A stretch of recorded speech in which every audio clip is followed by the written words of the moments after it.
Hello everyone, my name is engineer Farman और आप लोग देख रहे हैं आपका अपना ही YouTube channel stay with engineers. Refrigeration and air conditioning का कोर्स हम पढ़ रहे हैं और इस कोर्स में आज हमने लेक्चर नंबर 2 को डिलीवर करना है। लेक्चर नंबर 2 को डिलीवर करने से पहले मैं आप लोगों को बताता चलूँ कि अगर आप free online courses of mechanical and HVAC में इंटरेस्टेड है तो आज ही इस चैनल को सब्सक्राइब करें और साथ ही साथ बेल के आइकन को प्रेस करें ताकि मेरी हर आने वाली वीडियो आप लोगों तक पहुंचती रहे। तो आज के लेक्चर को स्टार्ट करते हैं। आज का हमारा जो लेक्चर 2 है उसका टॉपिक है सम बेसिक डेफिनेशंस इन RAC। इस लेक्चर में हम कुछ ऐसे डेफिनेशन को डिस्कस करेंगे जो कि आगे इस कोर्स में काम आएंगे। तो सबसे पहले हमने COP को डिस्कस करना है। COP का पहले हम डेफिनेशन देखेंगे और फिर उसके बाद हम इसको कैलकुलेट करेंगे for the heat pump and for refrigerator. What is COP? The coefficient of performance COP is a performance rating that tells us how effective a heat pump or air conditioner or refrigerator is at transferring heat versus the amount of electrical power it consumes। So इस definition के मुताबिक कि heat pump में या refrigerator में जो work हम consume कर रहा है उसके बदले हमें कितना डिज़ायर्ड आउटपुट दे रहा है ये सिस्टम या ये सिस्टम, इसको हम COP कहते हैं। सो COP of the heat pump जो है उसका फार्मूला ये है in the terms of temperatures TH divided by TH minus TL। यानी हीट पंप में जो हमारा डिज़ायर्ड आउटपुट है वो यहाँ पर जो जितना हीट हम हाई टेम्परेचर में सप्लाई कर रहे हैं उसको अगर हम डिवाइड करें वर्क इनपुट पर तो ये हमारी COP of the heat pump बन जाएगी। सो यहाँ पर मैंने फार्मूला लिखा है COP of heat pump is equal to TH upon TH minus TL। मान लेते हैं कि जो हमारा लोअर टेम्परेचर है वो 300 केल्विन है जबकि जो हमारा हायर टेम्परेचर है वो 600 केल्विन है। सो इस फार्मूले में ये वैल्यूज पुट करते हैं 600 केल्विन डिवाइडेड बाई TH हमारा 600 केल्विन माइनस 300 केल्विन। सो 600 केल्विन वही और जो 600 माइनस 300 है ये हमारा 300 आ जाएगा। इसको अगर हम यहाँ से सिंप्लीफाई करें तो यहाँ पे हमारा जो आंसर है वो 2 आ जाएगा, जिसका मतलब कि जो COP ऑफ हीट पंप है वो हमारे पास 2 के बराबर है। COP जो है ये हमेशा यूनिटलेस एक टर्म है, इसके साथ हमने कोई यूनिट नहीं लिखना है क्योंकि जो यहाँ पे यूनिट है K और K आपस में कैंसिल हो जाएंगी। सो इसका यूनिट ख़त्म हो जाता है। सिमिलरली जो रेफ्रिजरेटर है ये थोड़ा सा चेंज है हीट पंप से, यानी इसमें जो डिफरेंस है हीट पंप से वो सिर्फ ये है कि जो हमारा डिज़ायर्ड आउटपुट है वो ये लो लेवल से जो टेम्परेचर हम निकालते हैं ये हमारा आउटपुट बन जाता है। इसको अगर हम डिवाइड करेंगे वर्क इनपुट पर तो ये हमारा COP ऑफ द रेफ्रिजरेटर बन जाएगी। एक बार फिर से मैं दोहराता हूँ, COP ऑफ रेफ्रिजरेटर में जो लोअर टेम्परेचर से जो हीट हम निकालते हैं ये हमारा डिज़ायर्ड आउटपुट बन जाता है और इस डिज़ायर्ड आउटपुट को अगर हम डिवाइड करेंगे वर्क इनपुट पर यानी पावर कंज्यूम पर, जो पावर हम कंज्यूम कर रहे हैं यहाँ पे, तो ये हमारी COP ऑफ द रेफ्रिजरेटर बन जाएगी। फार्मूला मैंने ऑलरेडी लिखा है in the terms of temperatures TL divided by TH minus TL। हम यहाँ पे वैल्यूज पुट करते हैं, जो TL है हमारा वो 300 है divided by 600 minus 300 kelvin. And जब ये हम सिंप्लीफाई करेंगे 600 से 300 माइनस हो जाएगा 300 बाई 300 और ये आपस में सिंप्लीफाई हो जाएंगे 1 आ जाएगा और के आपस में ख़त्म हो जाएंगे। सो COP ऑफ द रेफ्रिजरेटर जो है हमारे पास वो 1 हो जाएगा।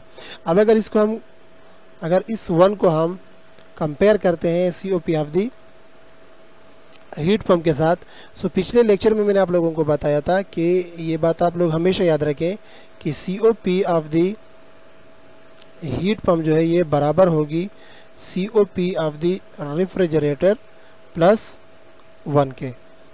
ये मैंने आप लोगों को पिछले लेक्चर में बताया था अगर आप लोगों को याद हो, और वही है कि COP ऑफ हीट पंप जो है इसे अगर हम 1 को इस तरफ ले जाएं तो COP ऑफ रेफ्रिजरेटर प्लस 1 के बराबर हो जाएगी। अगर इसमें हम 1 जमा करेंगे, इसमें हम 1 जमा करेंगे तो यहाँ पे 2 हो जाएगा, और जब 2 हो जाएगा तो तब ये जाके COP of the heat pump के साथ इक्वल हो जाएगा। सो उम्मीद है यहाँ तक आप लोग समझ चुके होंगे। नेक्स्ट स्लाइड की तरफ हम चलते हैं। यहाँ पे जो एक और टर्म है refrigerant. What is refrigerant? A refrigerant is the cooling medium or working substance in refrigeration and air conditioning applications which absorbs heat from a space and rejects it in another space। जो हमारा refrigerant है उसका काम क्या है? Refrigerant का काम ये है कि ये सिस्टम के एक जगह से हीट को एब्जॉर्ब करेगा और उसी सिस्टम के दूसरे हिस्से में हीट को बाहर खारिज करेगा। ये वर्क है हमारे रेफ्रिजरेंट का। इस वेपर कंप्रेशन साइकिल में जो रेफ्रिजरेंट यहाँ पे इवापोरेटर में इंटर होता है, सो इंटर होने के बाद ये इस स्पेस से हीट को एब्जॉर्ब करेगा। जो भी यहाँ पे हीट है इस स्पेस के अंदर वो एब्जॉर्ब करके यहाँ पे कंडेंसर के अंदर से इस हीट को एटमॉस्फेयर में खारिज करेगा। सो डेफिनेशन के मुताबिक it is the cooling medium और working substance which absorbs heat from a space. Absorb heat from a space, इस स्पेस से हीट को एब्जॉर्ब करता है। And reject it in another space, and reject it in another space, यानी इस another space में reject करता है एटमॉस्फेयर में। सो ये जो मेन फंक्शन है वो है रेफ्रिजरेंट का। सो इसको आगे हम और भी डिटेल में देखेंगे। इस पर एक पूरा चैप्टर हमने पढ़ना है, लेकिन यहाँ पर मैंने थोड़ा सा इसका डिफिनेशन इसलिए किया कि आप लोगों को थोड़ा बहुत आइडिया हो जाए। नेक्स्ट स्लाइड की तरफ हम चलते हैं। नेक्स्ट डिफिनेशन है हमारे पास refrigeration effect. The amount of heat absorbed to cool a space is called a refrigeration effect.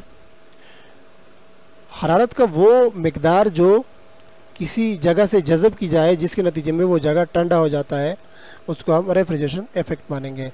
और रेफ्रिजरेशन इफेक्ट जो है ये इवापोरेटर में वाक़या होता है, यानी इवापोरेटर में जो रेफ्रिजरेंट इंटर होता है वो यहाँ से हीट को एब्जॉर्ब करता है, जिसके बदले यहाँ पर जो स्पेस है वो ठंडा हो जाता है, और जो चीज़ ठंडा हो जाता है वो रेफ्रिजरेशन इफेक्ट कहलाता है। मान लेते हैं कि यहाँ पर हमारी जो इंथैल्पी है, जो रेफ्रिजरेंट इंटर होता है इवापोरेटर में, इस इंथैल्पी को हम H4 मानते हैं, जबकि जो रेफ्रिजरेंट इवापोरेटर से आउट होता है इसको हम H1 मानते हैं। सो हमारी जो टोटल रेफ्रिजरेशन इफेक्ट होगी, refrigeration effect is equal to H1 minus H4 के बराबर होगी। H1 माइनस H4 के बराबर होगी। यहाँ पर जो टेम्परेचर है वो लोअर टेम्परेचर है। इस लोअर टेम्परेचर का रेफ्रिजरेंट जब यहाँ इवापोरेटर में इंटर होता है, सो इस टेम्परेचर में इंक्रीमेंट पैदा हो जाता है, यानी ये टेम्परेचर आहिस्ता आहिस्ता बढ़ना स्टार्ट हो जाता है। जब ये इवापोरेटर से आउट होगा, सो रेफ्रिजरेंट का जो टेम्परेचर है वो काफ़ी इंक्रीज हो जाता है। अब during this increment of the temperature जो हीट ऐड हो गया रेफ्रिजरेंट के अंदर, वो हमारा क्या बन जाता है? रेफ्रिजरेशन इफेक्ट बन जाता है। और उसको नेट रेफ्रिजरेशन इफेक्ट को निकालने के लिए हम H1 यहाँ पे जो इंथैल्पी है उससे हम अगर H4 की इंथैल्पी को माइनस करेंगे तो हमारा रेफ्रिजरेशन इफेक्ट शो हो जाएगा। सो आई होप कि यहाँ तक आप लोगों को समझ आ चुका होगा। कुछ और भी डिफिनीशन है जिसको हम अगले वीडियो में लेक्चर में डिस्कस करेंगे। अगले वीडियो लेक्चर में हम डिस्कस करेंगे refrigerating capacity and in term of refrigeration. उसको हम डिटेल में डिस्कस करेंगे ब्रिटिश सिस्टम में एंड इन SI सिस्टम में। सो नेक्स्ट वीडियो तक मुझे दीजिएगा इजाज़त। अल्लाह हाफिज़, अस्सलाम वालेकुम।